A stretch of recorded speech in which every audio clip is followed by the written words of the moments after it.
Nous sommes aujourd'hui à Valenciennes. Dans quelques instants, je vous emmènerai à la rencontre de la conciergerie médicale. Et puis nous irons rencontrer Lift Access. Ils sont spécialisés dans les monte-personnes et plus particulièrement dans les ascenseurs privatifs. Et nous terminerons notre journée en allant au karting. Et oui, on peut aussi faire du karting quand on est en situation de handicap. Alors c'est pas à Valenciennes même, c'est juste à côté, c'est à Rouvigny. Voilà pour notre journée qui est consacrée à Valenciennes. Allez, on y va, c'est parti. Nous sommes à Valenciennes et plus précisément au 51 rue de Paris. Nous allons à la conciergerie médicale, un magasin de matériel médical, mais pas tout à fait comme les autres. Je vous laisse vous en rendre compte par vous-même. C'est Neymar qui nous attend à l'intérieur. Allez, on y va.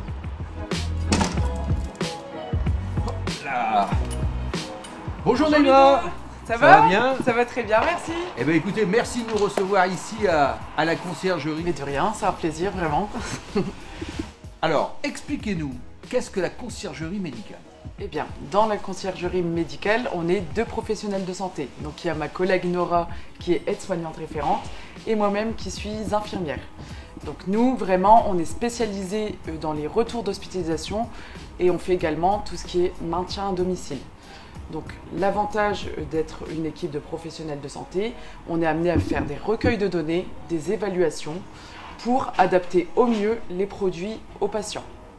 Alors, votre clientèle, elle est effectivement de patients, mais aussi d'infirmières, c'est bien ça? C'est ça. On travaille également avec des infirmières et des infirmiers libéraux qui sont formés au sein de la conciergerie. C'est-à-dire que chaque mois, on organise un événement de formation sur une thématique qui est bien précise et ça leur permet de se mettre à jour en fait sur tous les nouveaux produits, notamment les pansements. Vous avez une particularité vis-à-vis des autres, j'allais dire, entreprises de matériel médical, c'est qu'en fait, vous vous adaptez aux besoins de la personne.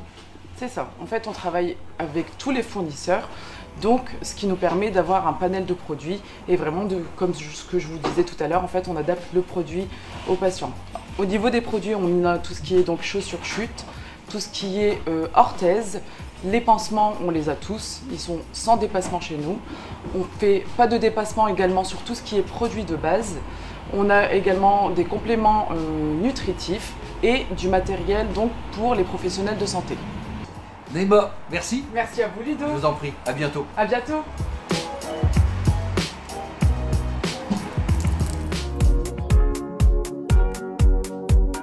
Bien, alors comme je vous disais, je vous emmène maintenant sur un chantier où travaille Monsieur Desfossés.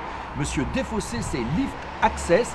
Ils sont spécialistes de l'accessibilité et aujourd'hui, il est en train de monter un ascenseur. Pas un lève-personne, hein. Attention, c'est un ascenseur et je pense même que c'est un ascenseur qui doit être unique en Hauts-de-France actuellement. Ah, bah le voilà, Monsieur Desfossés. Bonjour. Vous allez bien? Merci de nous accueillir sur votre chantier. Alors, j'étais justement en train d'expliquer que l'ascenseur que vous êtes en train de monter est quasi unique en Hauts-de-France. Oui, dans la mesure où sur un bâtiment privatif, c'est un ascenseur qui a une vitesse supérieure à ce qu'on peut mettre habituellement sur du privatif. Voilà, donc habituellement on est du 15 cm/s voilà, pour respecter la norme machine. Et là, on est sur la norme ascenseur. À 60. Donc on est à 63 cm/s.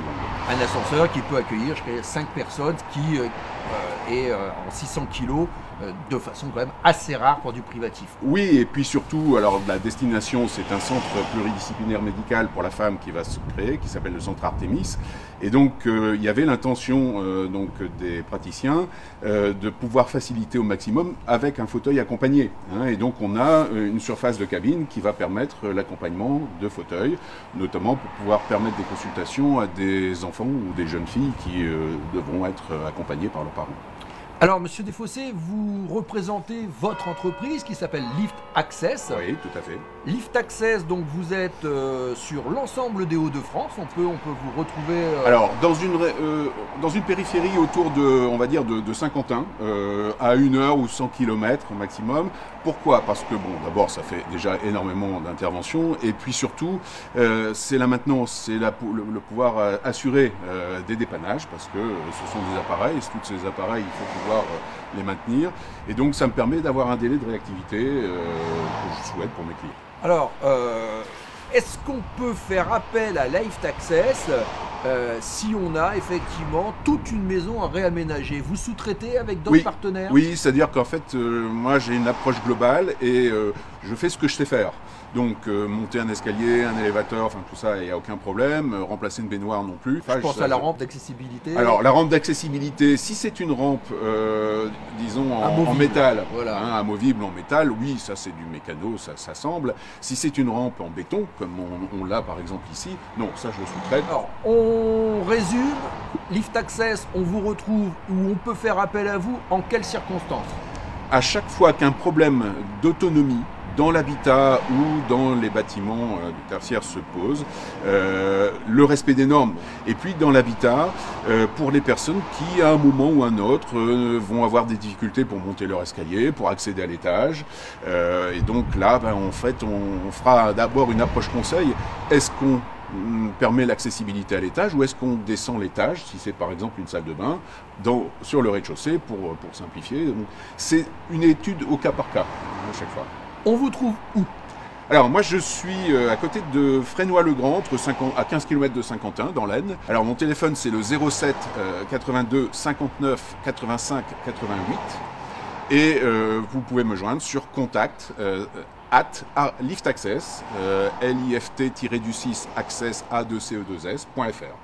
Donc vous avez bien entendu votre site internet sur lequel on peut retrouver toutes vos réalisations jusque-là. Voilà. Et puis sur les pages jaunes qui fonctionnent très bien. Eh bien écoutez, merci encore de votre accueil. C'est moi, merci. On va vous laisser retourner sur votre chantier. Oui, on a une date de livraison. Et à bientôt. Merci bien. Voilà, donc on continue maintenant cette journée consacrée à Valenciennes. On va sortir de Valenciennes maintenant puisqu'on s'en va à Rouvigny où nous retrouve le responsable du karting. Et je crois même qu'on va peut-être pouvoir faire un tour de karting malgré le problème de mobilité. Voilà, donc nous sommes toujours à côté de Valenciennes, à Rouvigny très précisément, piste de karting. Alors, on aurait préféré bien entendu que le soleil soit de la partie, on fera avec.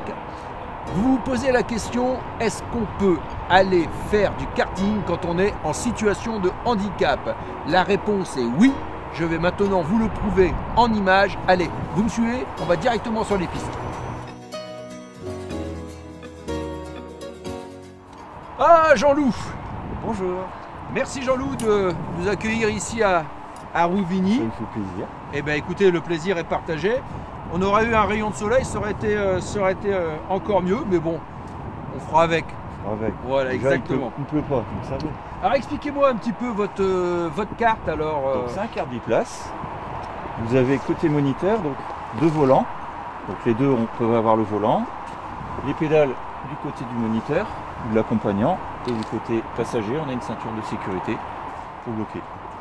Alors, je vous entends nous dire moniteur. C'est parce qu'en fait, vous donnez également des cours de cartes? On a aussi une école de cartes, donc on donne aussi des cours de cartes. Donc ce carte-là sert aussi bien pour les personnes avec un handicap que des enfants pour les accompagner, pour leur expliquer des trajectoires. Moi, ça me donne envie votre histoire. Ça me donne envie. Vous avez un casque? On a un casque. On a un casque? Eh on ben, peut allez, essayer. on y va.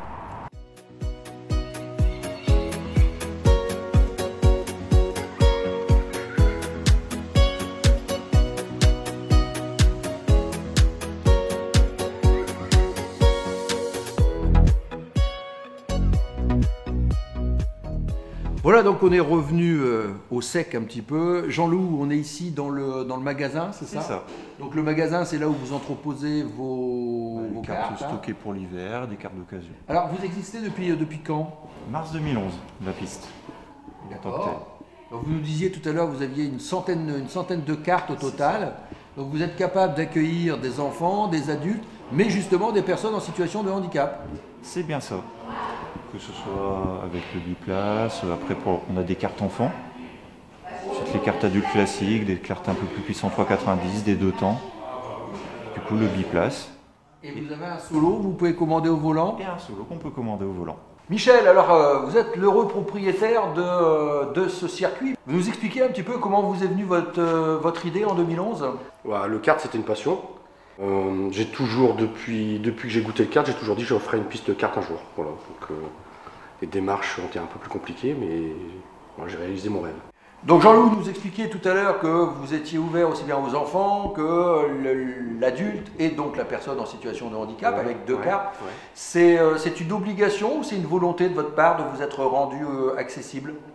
Bah, c'est un petit plus, c'est une volonté aussi de la fédération de rendre le kart accessible à tout le monde.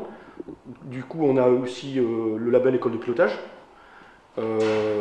La FFSA voulait qu'on ait un petit peu un panel de toutes les possibilités. Vous avez souvent des personnes en situation de handicap qui viennent s'essayer au kart? Non. On a gardé un kart exprès, celui que vous avez vu avec les palettes au volant, mais en fait malheureusement il ne sert pas. Voilà. Malheureusement ça ne se développe pas. Vous parliez de groupe, ça veut dire qu'aujourd'hui un comité d'entreprise ou une association peut organiser en fait un groupe et à la fois donc on peut privatiser. Voilà, c'est ça, on privatise. On peut privatiser, on a déjà plus jusqu'à 300 personnes. Tout dépend, c'est une histoire de budget, mais après on peut faire réunion de travail, réunion pour faire plaisir, repas avec le restaurant, on peut faire un bon repas, une formule de carte, l'endurance, on fait ce qu'on veut en fait. Bon. Présentation de produits. Eh bien écoutez, merci. Voilà, eh bien s'achève et à la fois notre émission et notre reportage. Jean-Loup, merci de l'accueil. Je vous promets qu'on reviendra dès qu'il fait beau. On passera encore un petit peu plus de temps avec vous et avec Michel. Voilà, eh bien notre émission Un jour, une ville consacrée à Valenciennes s'arrête ici. Bien naturellement, nous reviendrons sur Valenciennes dans quelques temps. Mais je voulais remercier tous ceux qui ont participé à cette émission. Je voulais remercier la conciergerie médicale. Je remercie également Lift Access qui nous a reçus sur son chantier. Et bien entendu, Jean-Loup et Michel qui nous ont ouvert les portes de leur karting. Merci, à bientôt.